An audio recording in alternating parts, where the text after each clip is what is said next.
So zooming back to Oregon, this is much closer to home.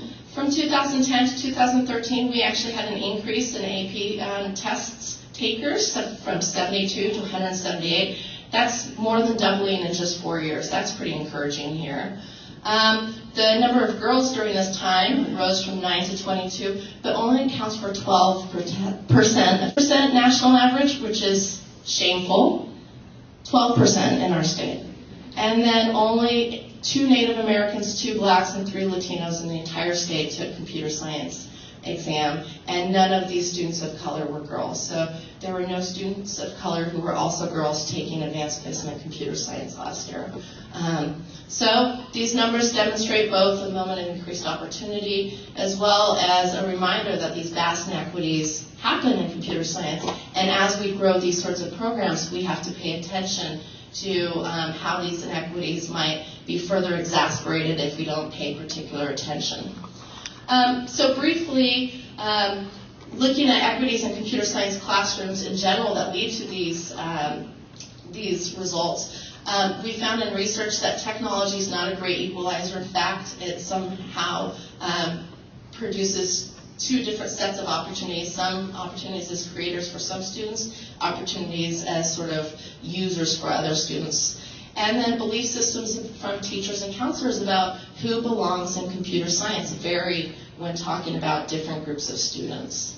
And we came up with a term of preparatory privilege about how often teachers, educators, even industry will talk about students being the best and the brightest or sharp or naturally inclined to computer science. But if you back up to their childhood, these were the same kids who were in computer camps, who had robotics kits at home, who had all this preparation, all this privilege, and then it became naturalized as ability by the time they showed up in classes or for jobs.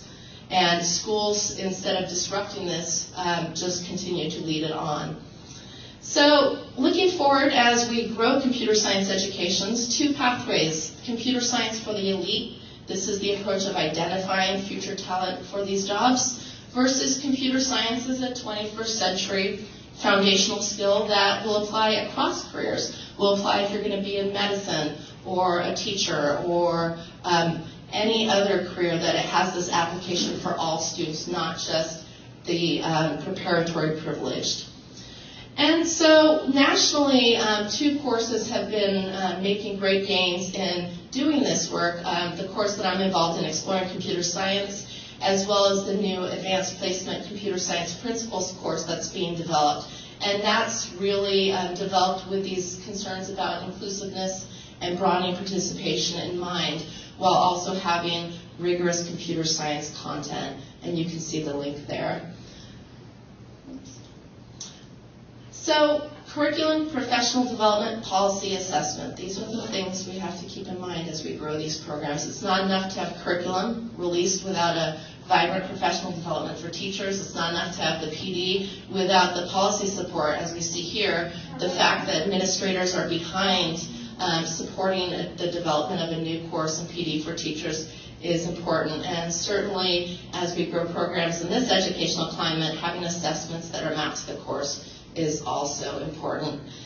I'm not going to go through all of these things, but the piece that I'd like you to take away from this is computer science is no longer about the content by itself.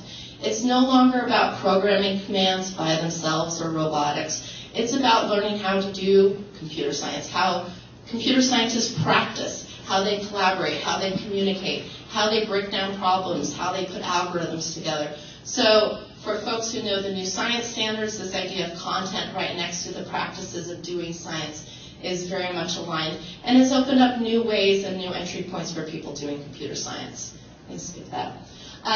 The course that I just explained, Exploring Computer Science, we've gotten the diversity in numbers that sort of counteracts those AAP numbers. So these are numbers from Los Angeles where we've been working. 45% of our over 2,000 students taking the course are girls. The racial demographics mirror those of the district. And to me, this says if you design the curricular components, prepare the teachers, have a program that really supports high quality computer science for all students, these students will come to these classes, but we have to create the exciting activities, the exciting learning experiences for them to want to come to these classes.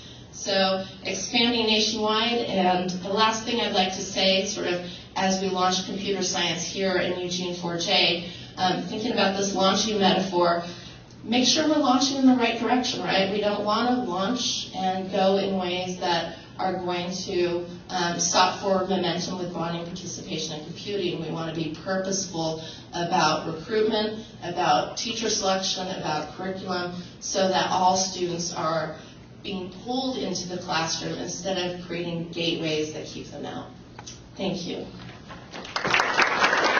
And I'm electing Kiki to vote.